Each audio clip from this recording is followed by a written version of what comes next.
बहुत ही गंभीर और विचलित करने वाले विस्फोट पर बात करेंगे। हाँ, जो 10 नवंबर की शाम को हुआ लाल किला मेट्रो स्टेशन के पास। बिल्कुल। हमारे पास इस घटना से जुड़े कुछ शुरुआती लेकिन अहम स्रोत हैं, जैसे प्रत्यक्षदर्शियों के बयानों के कुछ हिस्से, पुलिस की जो पहली रिपोर्ट आई वो, और जांच एजेंसियों से मिली पहली जानकारी। और घटना का जो असर हुआ है उस पर भी कुछ नोट्स है हमारे पास। हाँ, तो हमारा मकसद है इन सब स्रोतों को मिलाकर एक एक तस्वीर बनाने की कोशिश करना, समझने की कोशिश की हुआ क्या असल में। हाँ, और अब तक क्या पता चला है, जांच कहाँ तक पहुंची है, इसका असर क्या है, और वो कौन से सवाल है जो अभी भी बाकी हैं। बिल्कुल। चलिए देखते हैं। तो शुरुआत करते हैं घटना से। 10 नवंबर 2025, मतलब परसों शाम की बात है। वक्त रहा होगा कोई शाम के 6:30, 7:30 बजे के आसपास। पीक ट्रैफिक होता है दिल्ली में उस समय। हाँ बिल्कुल, Lal Qila metro station gate number 1 के पास। वहीं नेताजी सुभाष मार्ग पर ट्रैफिक सिग्नल पर काफी भीड़ थी, और तभी वहीं खड़ी एक कार में जोरदार धमाका हुआ। हाँ, और जो शुरुआती रिपोर्ट्स आईं और कुछ लोगों ने जो देखा, उनके हिसाब से ये कोई छोटा मोटा धमाका नहीं था। नहीं, बिल्कुल नहीं। इसकी आवाज, इसकी शिद्दत काफी ज्यादा थी।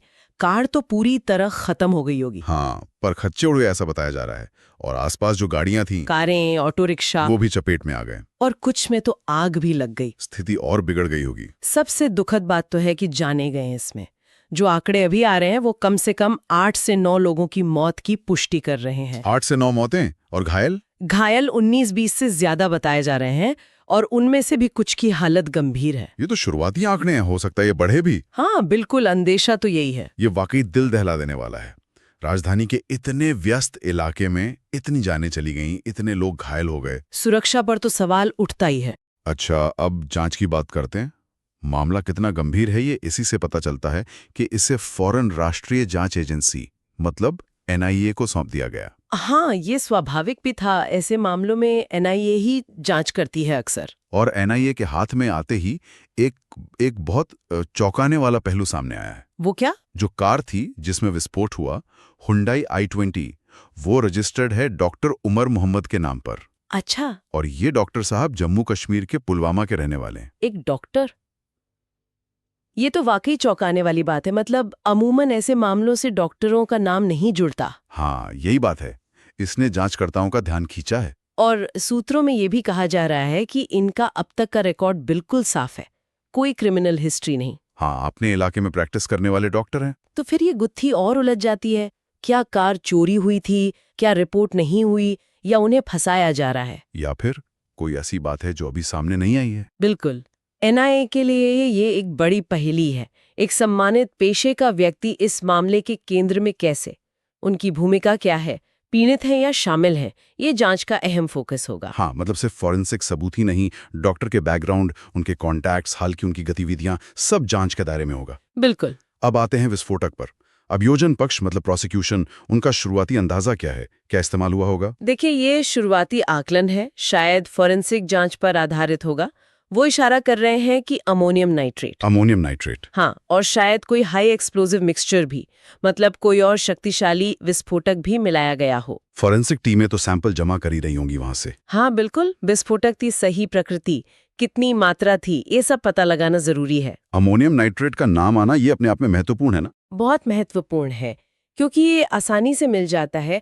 मतलब इंडस्ट्रियल केमिकल है, खाद वगैरह में इस्तेमाल होता है। लेकिन इसका गलत इस्तेमाल भी उतना ही आसान है। बिल्कुल, पहले भी कई आतंकी हमलों में, भारत में भी और दुनिया में भी, अमोनियम नाइट्रेट एक मुख्य विस्फोटक रहा है।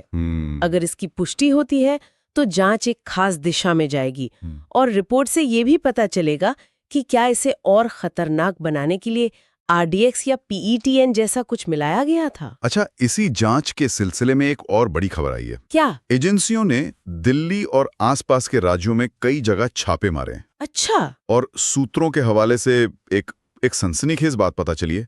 हरियाणा के फरीदाबाद में एक मॉड्यूल का भंडाफोड़ हुआ है। फरीदाबाद में? हाँ, और उसे व्हाइट कॉलर टेरर मॉड्यूल कहा जा रहा है। व्हाइट कॉलर टेरर मॉड्यूल मतलब ये कि इसमें शायद पढ़े लिखे प्रोफेशनल लोग शामिल हो सकते हैं। ओ, ये तो बहुत ही चिंताजनक बात है।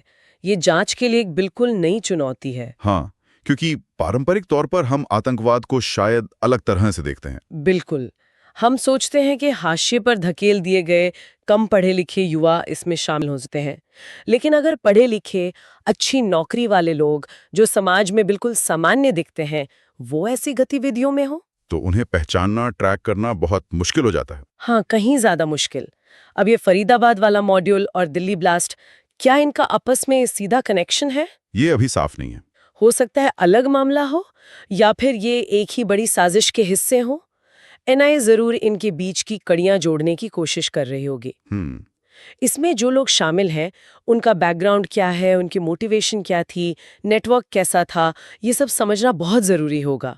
और कानूनी मोर्चे पर भी कार्रवाई तेज हुई है, एफआईआर दर्ज हो गई है। हाँ, और इसमें यूएपीए यानी गैर कानूनी गतिविधियां रोकथाम अधिनियम की धाराएं लगाई गई हैं। यूएपीए। हाँ, और साथ में विस्फोटक पदार्थ अधिनियम की धाराएं भी हैं। यूएपीए का लगना ही दिखाता है कि एजेंसियां इसे सिर्फ एक हादसा या कोई आम क्राइम नहीं मान रही। नहीं, बिल्कुल। इसके पीछे एक सोची समझी आतंकी साजिश की आशंका है।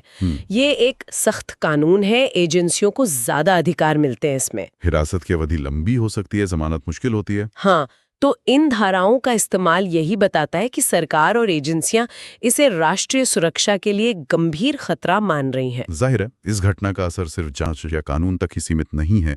सुरक्षा व्यवस्था पर, आम लोगों की जिंदगी पर बहुत असर पड़ा है। बिल्कुल। घटना के फौरन बाद ही दिल्ली, एनसीआर और देश के कई बड़े शहरों में हाई अलर्ट कर दिया गया। हाँ, एयरपोर्ट, रेलवे स्टेशन, मेट्रो, बस अड्डे, भीड़ वाले बाजार, सब जगह सुरक्षा एकदम कड़ी कर दी गई है। अतिरिक्त फोर्स लगाई गई है, गश्त बढ़ा दी गई है, हर संदिग्ध चीज पर नजर रखी जा रही है। ये तो होना ही था, एक स्वाभाविक प्रतिक्रिया है। हाँ, जब भी ऐसी कोई बड़ी घटना होती है तो एजेंसियां फौरन ऐसे कदम उठाती हैं ताकि कोई और हमला या ऐसी घटना न हो।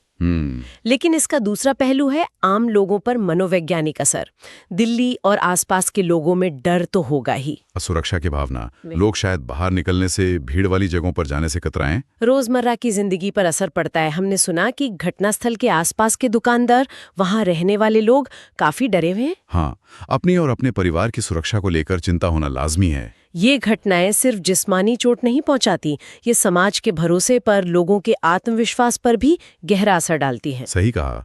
और ये हमें सोचने पर मजबूर करता है कि हमारी सुरक्षा व्यवस्था कितनी मजबूत है। क्या इंटेलिजेंस में कोई चूक हुई? क्या इसे रोका जा सकता था? और जैसा हमने वो व्हाइट कॉलर मॉड्यूल की बात की, हाँ, अगर खतरा उन लोगों से है जिन पर शक करना ही मुश्किल है, तो हमारी जो पारंपरिक सुरक्षा रणनीतियां हैं वो कितनी कारगर हैं? ये एक बड़ा सवाल है। एजेंसियों को सोचना होगा कि कैसे बदलते खतरों के हिसाब से अपनी तकनीक, अपने तरीके बदलें। इसमें टेक्नोलॉजी, ह्यूमन इंटेलिजेंस और लोगों की अपनी सतर्कता, सबका तालमेल जरूरी होगा। बिल्कुल सही मुद्दा उठाया आपने। और इन सब के बीच अभी भी कई अहम सवाल हैं जिनके जवाब मिलने बाकी हैं। हाँ, बहुत से सवाल हैं। ये वो सवाल हैं जो तय करेंगे कि जांच किस तरफ जाएगी और इस घटना की पूरी सच्चाई क्या है। पहला और सबसे बुनियादी सवाल तो यही है कि आतंकी हमला था या कुछ और। हाँ, क्या ये एक प्लांट किया हुआ टेरर अटैक था, या फिर कार में कोई तकनीकी खराबी जैसे सीएनजी किट फट गई हो, या कोई और हादसा। शुरुआती संकेत तो आतंकी हमले की तरफ हैं, लेकिन जब तक एनआईए या कोई एजेंसी आधिकारिक तौर पर न कहे, तब तक पक्के तौर पर कुछ नहीं कहा जा सकता। और ये साफ होना बहुत जरूरी है, क्योंकि इसी पर निर्भर करेगा कि आगे की जांच कैसे होगी। अगर आतंकी हमला है तो फोकस होगा मोटिव पर, नेटवर्क, फंडिंग, कोई विदेशी हाथ तो नहीं। और अगर हादसा है तो जांच कार की बनावट, उसकी मेंटेनेंस या किसी लापरवाही पर केंद्रित होगी। और इस अनिश्चितता का असर लोगों की सोच पर भी पड़ता है। बिल्कुल। दूसरा बड़ा सवाल जिसका जवाब अब तक नहीं मिला वो है जिम्मेदारी का। हाँ, घटना को 48 घंटे से ज्यादा हो गए, लेकिन अभी तक किसी जाने पहचाने आतंकी संगठन ने या किसी नए संगठन ने भी इसकी जिम्मेदारी नहीं ली है। जिम्मेदारी न लेना भी कई बार एक सोची समझी चाल हो सकती है। अच्छा, कैसे? हो सकता है हमला करने वाला ग्रुप नया हो, वो अभी सामने नहीं आना चाहता, या वो जांच एजेंसियों को उलझाना चाहते हो। या फिर लोन वुल्फ अटैक हो सकता है, मतलब अकेले किसी ने किया हो। हाँ, वो भी जिम्मेदारी नहीं लेते अक्सर। या ये भी हो सकता है कि कोई संगठन बाद में मौके का फायदा उठा के दावा कर दे। लेकिन जिम्मेदारी न लेने से जांचकर्ताओं के लिए मोटिव और हमलावर को पहचानना और मुश्किल हो जाता है। उन्हें पूरी तरह फोरेंसिक सबूतों, इंटेलिजेंस इनपुट और पूछताछ पर निर्भर रहना पड़ता है। बिल्कुल। इसके अलावा और भी कई जरूरी बातें हैं जो भी सामने आनी बाकी हैं। जैसे मरने वालों और घायलों की फाइनल कंफर्म्ड लिस्ट क्या है? उनके परिवारों तक सही जानकारी पहुंचाना, उनकी मदद करना, ये सबसे जरूरी है अभी। फिर सबसे बड़ा सवाल इस सब के पीछे असल में है कौन? गुनहगार कौन है? उनकी पहचान, वो कितने लोग हैं? क्या वो पकड़े गए? डॉक्टर उमर मोहम्मद की कार इस्तेमाल हुई, फरीदाबाद मॉड्यूल का पता चला। हाँ, लेकिन क्या यही लोग सीधे तौर पर जिम्मेदार हैं? या मास्टरमाइंड कोई और है, कहीं और बैठा है? और अगर ये आतंकी हमला है तो पूरी साजिश क्या थी, रणनीति क्या थी? क्या ये किसी बड़े हमले की कोशिश थी जो पूरी तरह कामयाब नहीं हुई? निशाना क्या था उनका? सिर्फ दहशत फैलाना या कोई खास जगह या व्यक्ति? उनका मकसद क्या था आखिर?